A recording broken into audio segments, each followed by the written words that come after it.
मनोज और करिश्मा नाम का एक जोड़ा था जिसकी शादी हुए बस 1 साल हुआ था। करिश्मा की एक ननद थी जिसका नाम था बुलबुल। हाल ही में बुलबुल का भी रिश्ता तय हो जाता है।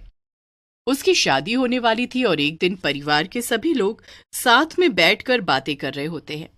आइए अब देखते हैं कि आगे क्या हुआ। माँ, भाभी, हम लोग मेरा लहंगा कहाँ से खरीदेंगे? शादी को अब ज्यादा वक्त नहीं बचा है। हमें लहंगा देखना शुरू कर देना चाहिए। वैसे भी मैं तो अपनी शादी का लहंगा लेने के लिए बहुत एक्साइटेड हूँ। तभी बुलबुल की माँ विमला कहती है, अरे लहंगा खरीदना क्यों, जब घर में ही दर्जी बैठा है तो वो ही सिलेगा ना तुम्हारा लहंगा। घर में दर्जी? भला अपने घर में कौन दर्जी है माँ जी? आपको कपड़ा सिलना भी आता है क्या? अरे बहू, मैं अपनी नहीं तेरी बात कर रही हूँ। मुझे अच्छे से याद है कि शादी से पहले तेरे घर वालों ने कहा था कि तुम्हें सिलाई बुनाई का काम अच्छे से आता है और तुम एक बहुत अच्छी दर्जी हो। आप वो हाँ हाँ, पर मुझे तो कपड़े सिले बहुत समय हो गया है। अब कहाँ मुझसे ये सब होगा। इससे तो अच्छा बुलबुल तुम बाहर से ही लहंगा खरीद लो या किसी अच्छे से दर्जी से बनवा लो। अरे नहीं नहीं भाभी, आप ही मेरे लिए लहंगा सिलिए। अगर आप फिर से थोड़ी बहुत प्रैक्टिस करेंगी तो जरूर हो जाएगा। हाँ और क्या बहू, अगर तुम्हें पहले आता था तो बस थोड़ी सी प्रैक्टिस की जरूरत पड़ेगी और कुछ नहीं। करिश्मा ये सुनकर जरा परेशान हो जाती है। तभी बुलबुल उससे कहती है, भाभी, मुझे ना ऐसा शादी का लहंगा चाहिए जिसमें बहुत सुंदर तितलियां बनी हो। आपको तो पता ही है ना कि मुझे तितलियां कितनी पसंद है। पता है ना बुलबुल, तुम फिक्र मत करो, जैसा तुम कहोगी वैसा ही होगा। जैसे ही सब लोगों की बात खत्म हो जाती है, करिश्मा जल्दी से अपने कमरे में जाती है और अपनी माँ को फोन लगा देती है। माँ, ये क्या किया आपने? आपको मेरे ससुराल में इतने झूठ बोलने की भी क्या जरूरत थी? पहले तो आपने इन सबसे कहा था कि मुझे बहुत अच्छा अच्छा खाना बनाना आता है, जिसकी वजह से मुझे खाना बनाना सच में सीखना पड़ा था। और अब ये लोग चाहते हैं कि मैं दर्जी का काम करूं, बुलबुल का लहंगा सिलूं, पर मुझे तो लहंगा सिलना आता ही नहीं। ना जाने आपने और क्या क्या झूठ बोला है। अरे तो क्या हो गया करिश्मा, सीख लेना। वैसे भी मैं तो शादी से पहले भी तुझसे कहती थी कि सिलाई बुनाई सीख ले, तुझे काम आएगा। अब जो करना है कर, मुझे परेशान मत कर, मुझे बहुत काम है। करिश्मा परेशान होकर फोन काट देती है और सोच में पड़ जाती है।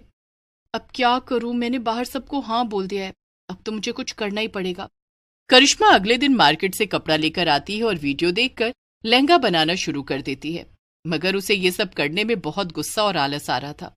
और तो और उससे काम भी ठीक तरह से नहीं हो रहा था। करिश्मा किसी तरह से बेमन से लहंगा सिल देती है, मगर अब तक उसने लहंगे पर तितलियों वाली डिजाइन नहीं बनाई थी। ओहो, ये लहंगे में ऐसी तितलियां बनाकर लगाना तो बड़ा ही मुश्किल है। अब क्या करूं, इतनी मेहनत कौन करे। तभी करिश्मा थक कर लेट जाती है और सोचती है, आह, अरे इस सब में ही कितना थक गई मैं तो। चलो एक काम करती हूँ, कुछ देर बाहर वाले पार्क में बैठने जाती हूँ, वहां जाकर ठंडी हवा खाऊंगी तो शायद कुछ दिमाग काम करे मेरा। करिश्मा पार्क में चली जाती है और पेड़ पौधे देखने लगती है। तभी उसकी नजर फूलों के पास उड़ रही तितलियों पर पड़ती है और उसको एक आइडिया आता है। वाह वाह, ये तितलियां कितनी सुंदर है। अरे कपड़े से सिलकर तितलियां बनाना तो कितना मुश्किल है। एक आइडिया है, क्यों ना मैं इन तितलियों को पकड़कर लहंगे में लगा दूं। हाँ, ये अच्छा आइडिया है। करिश्मा जल्दी से घर जाती है और तितली पकड़ने वाला जाल और एक डिब्बा ले आती है। करिश्मा बहुत सारी तितलियां पकड़ लेती है और उन्हें अपने डिब्बे में कैद कर लेती है। घर जाकर करिश्मा तितलियों को पकड़कर उन्हें लहंगे में गोंद से चिपका देती है। तितलियां जिंदा थीं और लहंगे से निकलने की कोशिश कर रही थी, लेकिन गोंद से चिपके होने के कारण उड़ नहीं पा रही थी। जब काम पूरा हो गया तो करिश्मा को खुद भी यकीन नहीं हो रहा था कि उसने इतना सुंदर लहंगा बना लिया। वो खुद से ही अपनी तारीफ करने लगती है। वाह वाह वाह वाह, ये लहंगा तो बड़ा ही सुंदर लग रहा है। यकीन ही नहीं होता कि इसे मैंने बनाया। अभी सासू माँ और बुलबुल को बुलाती हूँ और ये लहंगा दिखाती हूँ। करिश्मा चिल्ला चिल्ला कर बुलबुल और अपनी सास विमला को कमरे में बुलाने लगती है। करिश्मा को चिल्लाता हुआ सुनकर विमला और बुलबुल दौड़ते हुए कमरे में आती हैं। अरे अरे, क्या हो गया बहू, अचानक से इतनी तेज क्यों चिल्लाई तुम? सब ठीक तो है ना? हाँ, क्या हो गया भाभी, आपने तो हमें डरा ही दिया। बुलबुल, ये देखो तुम्हारी शादी का लहंगा बनकर तैयार हो गया, बताओ कैसा लगा तुम्हें? बुलबुल और विमला ने करिश्मा का बनाया लहंगा देखा और वाकई में वो देखने में काफी सुंदर लग रहा था। उन दोनों को भी लहंगा बहुत पसंद आया। अरे वाह भाभी, ये लहंगा तो कितना ज्यादा सुंदर है। भाभी रुकिए, मैं अभी से पहन कर आती हूँ और आप लोगों को दिखाती हूँ। बुलबुल अपना लहंगा जल्दी से पहन कर आती है और विमला और करिश्मा को दिखाती है। वाह वाह बहू, मानना पड़ेगा, ये लहंगा तो वाकई में तूने बहुत अच्छा सिला है। हाँ भाभी, ये बिल्कुल वैसा है जैसा मुझे चाहिए था। और ये तितलियां तो एकदम असली लग रही हैं। ये सुनकर करिश्मा थोड़ी घबरा जाती है। उसे लगता है कि कहीं उसकी चोरी ना पकड़ी जाए। वो बात टालने के लिए कहती है, ये तुम कैसी बातें कर रही हो बुलबुल? भला असली तितलियां कैसे लग सकती हैं? इन्हें तो मैंने कपड़े से बनाया है। हाँ भाभी, मैं तो बस आपकी तारीफ कर रही थी। चलो ठीक है बुलबुल, अब इस लहंगे को संभाल कर रख दो, शादी में अभी 1 हफ्ता है। ठीक है माँ, मैं इसे संभाल कर रख देती हूँ। वैसे भी ये इतना सुंदर है कि मैं नहीं चाहती हूँ कि ये खराब हो। शादी वाले दिन ही मैं इसे पहनूंगी अब। बुलबुल लहंगे को संभाल कर रख देती है और घर में सभी लोग शादी की तैयारियों में जुट जाते हैं। मगर शादी से एक दिन पहले जब बुलबुल लहंगा निकालकर एक बार फिर से पहनकर चेक करती है तो वो दंग रह जाती है। बुलबुल जोर से चिल्लाती है, माँ, भाभी, जल्दी आओ, देखो क्या हो गया। विमला और करिश्मा दौड़कर बुलबुल के कमरे में आती हैं और लहंगे का हाल देखकर दंग रह जाती हैं। पूरे लहंगे का हाल खराब हो रखा था और सारी तितलियां गोंद सूखने के बाद उड़ गई थी। करिश्मा को यह सब देखकर कुछ समझ नहीं आ रहा था कि अब वो सबसे क्या कहे या क्या करे। भाभी, ये सब क्या है?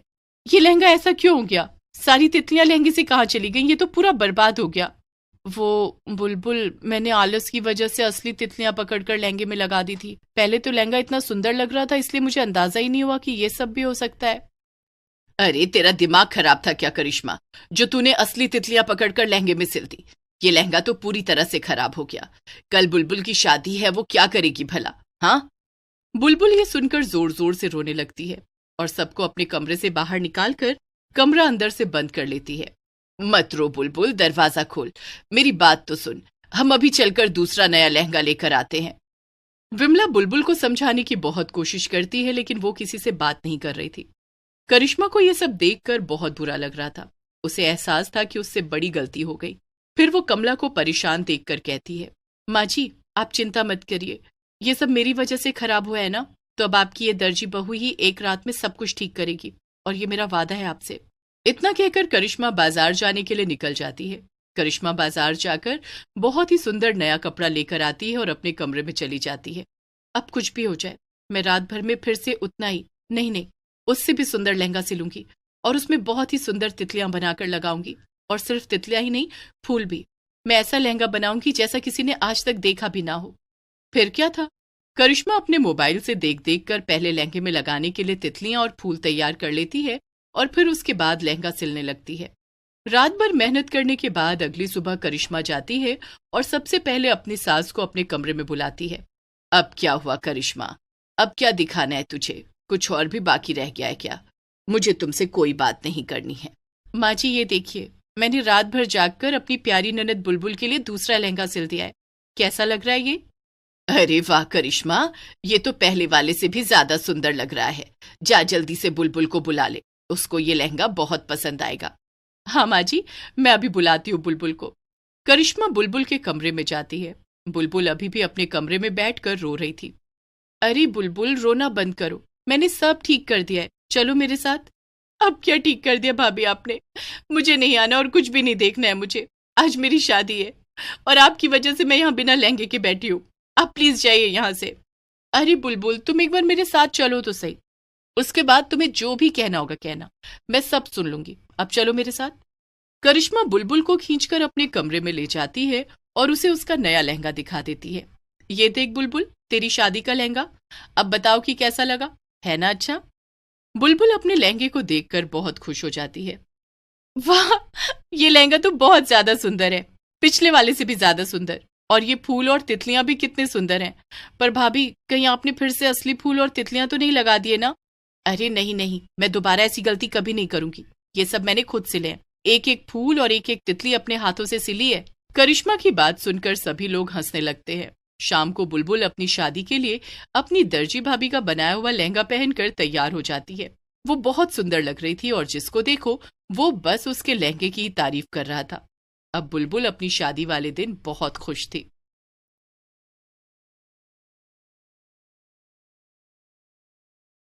पूजा को कॉलेज के दिनों से ही मैगी खाने की लत लग गई थी। पूजा अपनी शादी के बाद भी दिन रात मैगी खाती रहती थी। लेकिन एक दिन उसकी ये लत उस पर बहुत भारी पड़ गई और पूजा को लेने के देने पड़ गए। पूजा का कॉलेज में पहला दिन था। पहले ही दिन पूजा की कुछ लड़कियों से दोस्ती हो जाती है। उसकी दोस्त रागिनी कहती है, अरे यार पूजा, आज कॉलेज का पहला दिन है और हम सबकी दोस्ती का भी पहला दिन है, सेलिब्रेशन तो बनता है, चल कैंटीन चलकर कुछ खाते हैं। ठीक है, चलो सब। कैंटीन जाकर वे सभी देखती हैं कि कैंटीन बंद हो रही थी। अरे भैया, हमें कुछ खिला दो, आज हमारे कॉलेज का पहला दिन है। लेकिन मैडम जी, शाम के 4 बज गए हैं, कैंटीन अब बंद हो रही है। अरे भैया, 2 मिनट में जल्दी से कुछ बना दो, हमारा पेट भी भर जाएगा और आपकी कमाई भी हो जाएगी। 2 मिनट में तो सिर्फ मैगी बन सकती है। ठीक है, आप मैगी ही बना दो। मैंने कभी मैगी नहीं खाई। नहीं खाई तो आज खाकर देख, तू मैगी की फैन हो जाएगी। कैंटीन वाला सबके लिए मैगी बना देता है और सबको सर्व करता है। पूजा ने जब मैगी खाई, अरे वाह यार, ये तो बहुत टेस्टी है। पेट भर गया लेकिन मन नहीं भरा। मैंने कहा था ना कि एक बार खाएगी तो इसकी फैन हो जाएगी। पूजा को मैगी का स्वाद बहुत पसंद आता है।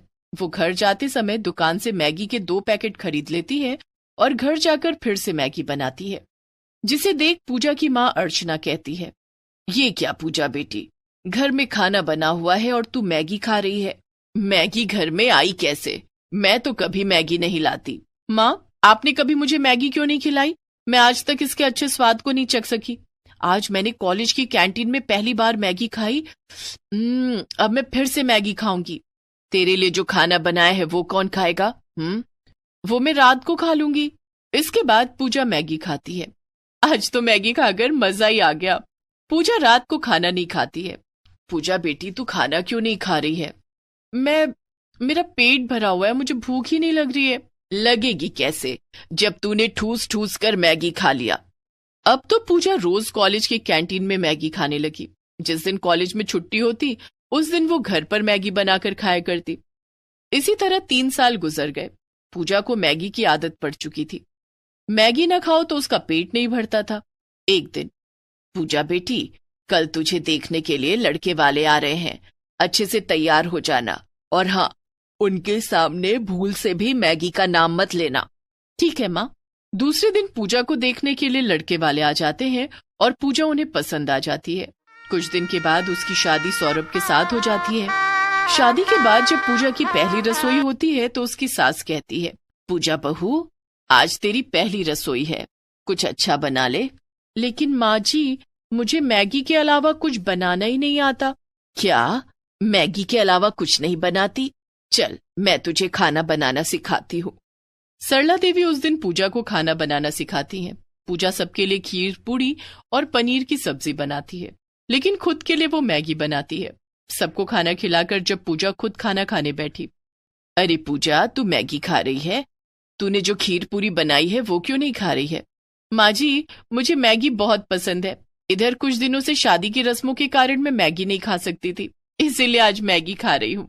अच्छा, आज रसोई तेरे हाथों में आई है तो तू अपने मन की कर रही है, लेकिन बहू, मैगी खाना अच्छी बात नहीं है। जी माँ जी, मैं ज्यादा नहीं खाऊंगी।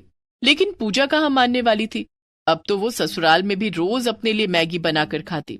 एक दिन सरला देवी ने सौरभ से कहा, बेटा, तू रोज ऑफिस चला जाता है, तेरे पीछे में बहू रोज मैगी बनाकर खाती है। मैगी उसकी सेहत के लिए अच्छी नहीं है, तू उसे समझा देना। मैं तो समझा कर थक गई हूँ, मेरी सुनती ही नहीं है। ठीक है माँ, मैं पूजा को समझाऊंगा। सौरभ उस दिन पूजा से कहता है, पूजा, तुम रोज रोज मैगी मत खाया करो, इससे तुम्हारी सेहत को बहुत नुकसान हो सकता है। अच्छा, तो माँ जी ने आपसे शिकायत कर दी? उन्होंने शिकायत नहीं की, वो तुम्हारी भलाई के लिए तुम्हें मैगी खाने से मना करती हैं। ठीक है, आप कहते हैं तो मैं आज से मैगी नहीं खाऊंगी। सौरभ खुश हो जाता है, लेकिन पूजा कहाँ मानने वाली थी। अब वो छिप छिप कर मैगी खाने लगी। सौरभ के ऑफिस जाने के बाद माँ जी पड़ोस वाली चाची के घर गई हैं। यही मौका है, मैं अपने लिए फटाफट मैगी बना लेती हूँ। और पूजा अपने लिए मैगी बनाती है और ठूस ठूस कर खाती है। जब भी सरला देवी घर पर नहीं होती या सो रही होती, पूजा मौके का फायदा उठाकर मैगी बना लेती। पूजा बस मौके की तलाश में रहती। सरला देवी की नजरों से ओझल होते ही वो मैगी बनाकर खा लेती। पूजा बहू, ये मैगी की खुशबू कहाँ से आ रही है? तूने फिर मैगी बनाई है क्या? नहीं माँ जी, मैगी की खुशबू पड़ोस से आ रही होगी। मुझसे झूठ बोल रही है, मैंने डस्टबिन में मैगी के पैकेट देखे हैं, तू सुधरेगी नहीं। क्या करूं माँ जी, मैगी खाए बिना मेरा पेट ही नहीं भरता। तेरी मैगी खाने की आदत तुझे बर्बाद करके छोड़ेगी। इतना सब कुछ सुनने के बाद भी पूजा के कानों में जूं तक नहीं रेंगी। वो राशन लेने जाती तो मैगी के ढेर सारे पैकेट लेकर आती और उसे छिपा कर रख देती। वो दिन रात मैगी बनाकर खाती। रात में सरला देवी और सौरभ के सो जाने के बाद वो मैगी बनाकर खाती। इसी तरह दिन गुजर रहे थे। रोज की तरह एक रात उसने फिर मैगी बनाकर खाई। मैगी खाकर कितना अच्छा लगता है ना, पूरे जमाने की खुशी मिल जाती है। लेकिन पूजा की खुशी ज्यादा देर तक टिकने वाली नहीं थी। मैगी खाने के बाद वो जैसे ही सोने के लिए अपने कमरे में आई, उसके पेट में बहुत तेज दर्द होने लगा। मेरे पेट में दर्द क्यों हो रहा है? पूजा पेट दर्द की दवाई खा लेती है, लेकिन उसका पेट दर्द कम नहीं होता बल्कि बढ़ता जाता है। कितना तेज दर्द हो रहा है। पूजा दर्द के कारण चिल्लाने लगती है। उसकी आवाज सुनकर सौरभ जाग जाता है। क्या हुआ पूजा, तुम चिल्ला क्यों रही हो? सौरभ, न जाने क्यों मेरे पेट में बहुत दर्द हो रहा है। ऐसा लग रहा है जैसे मैं मर जाऊंगी। पूजा की आवाज सुनकर सरला देवी भी जाग जाती है और पूजा के कमरे में आ जाती है। क्या हुआ बहू, तू चिल्ला क्यों रही है? हाँ जी, मेरे पेट में बहुत तेज दर्द हो रहा है। सौरभ बेटे, पूजा बहू को अस्पताल ले जा, ना जाने इसके पेट में क्यों दर्द हो रहा है। हाँ माँ, मैं पूजा को अभी डॉक्टर के पास लेकर जाता हूँ। सौरभ आधी रात को उसे अस्पताल लेकर जाता है, जहाँ डॉक्टर उसे इमरजेंसी वार्ड में भर्ती कर लेता है। पूजा का चेकअप होता है। डॉक्टर साहब, क्या हुआ है मेरी पूजा को? वो ठीक तो हो जाएगी ना? अभी चेकअप हो रहा है, कल सुबह तक रिपोर्ट आएगी, तभी पता चलेगा कि पूजा को क्या हुआ है। रात भर पूजा अस्पताल में रहती है। सौरभ इमरजेंसी वार्ड के बाहर बैठकर सुबह होने का इंतजार करता है। सुबह होने पर सौरभ ने डॉक्टर से पूजा के बारे में पूछा। डॉक्टर, पूजा की रिपोर्ट्स आ गई, कुछ पता चला पूजा को क्या हुआ है? हाँ, पूजा की आंतों में इन्फेक्शन हो गया है। पूजा मैगी बहुत ज्यादा खाती है क्या? हाँ डॉक्टर साहब, ये सब मैगी खाने के कारण हुआ है। अगर इन्होंने मैगी खाना बंद नहीं किया तो इनकी आंतें सड़ जाएंगी, फिर इनका बचना बहुत मुश्किल हो जाएगा। मैं कुछ दवाइयां दे रहा हूँ, इन्हें समय समय पर खिलाते रहना और ध्यान रहे इन्हें मैगी मत खाने देना। अब आप इन्हें घर ले जा सकते हैं। पूजा उस समय होश में थी और डॉक्टर की सारी बातें उसने सुन ली थी। थोड़ी देर के बाद सौरभ पूजा को घर ले आता है। आ गया बेटा। पूजा बहू की फिक्र में मैं रात भर नहीं सोई। क्या हुआ है मेरी बहू को? डॉक्टर ने क्या कहा? डॉक्टर ने कहा है ये सब मैगी खाने के कारण हुआ है। पूजा को अब मैगी बिल्कुल नहीं खानी है। सौरभ ने पूजा को सहारा देकर बिस्तर पर लिटाया। पूजा, अभी तुम आराम करो, नाश्ता करने के बाद तुम्हें दवाई खानी है। बेटा, मैं पूजा बहू के लिए खिचड़ी बनाकर लाती हूँ। सरला देवी पूजा के लिए खिचड़ी बनाकर लाती हैं और उसे अपने हाथों से खिलाती हैं, जिसके बाद सौरभ उसे दवाई खिलाता है। कुछ दिन के बाद पूजा की तबीयत बिल्कुल ठीक हो जाती है, जिसके बाद पूजा सौरभ और सरला देवी से माफी मांगती है। सौरभ, माँ जी, मेरी मैगी खाने की वजह से आप दोनों को काफी परेशानी उठानी पड़ी। मैं आप दोनों से वादा करती हूँ कि अब मैं मैगी को कभी हाथ भी नहीं लगाऊंगी। पूजा बहू, हम तो तेरे लिए सब कुछ करने को तैयार हैं, लेकिन हम सिर्फ ये चाहते हैं कि तू स्वस्थ रहे। तेरी सेहत पर कोई आंच नहीं आनी चाहिए। तू स्वस्थ रहेगी तभी तो खुश रहेगी। हाँ पूजा, मैं और माँ हमेशा यही चाहते थे कि तुम सेहतमंद रहो, इसलिए हमने तुम्हें मैगी खाने से हमेशा मना किया। सौरभ, आप दोनों सही थे, मैं ही गलत थी। कॉलेज में मैगी खाने की गंदी आदत पड़ गई थी, जो धीरे धीरे लत बनती चली गई। लेकिन अब मुझे समझ आ गया है कि सेहत से बढ़कर कुछ भी नहीं। अब मैगी को बाय बाय। उस दिन के बाद से पूजा ने मैगी खाना छोड़ दिया। Please subscribe this channel.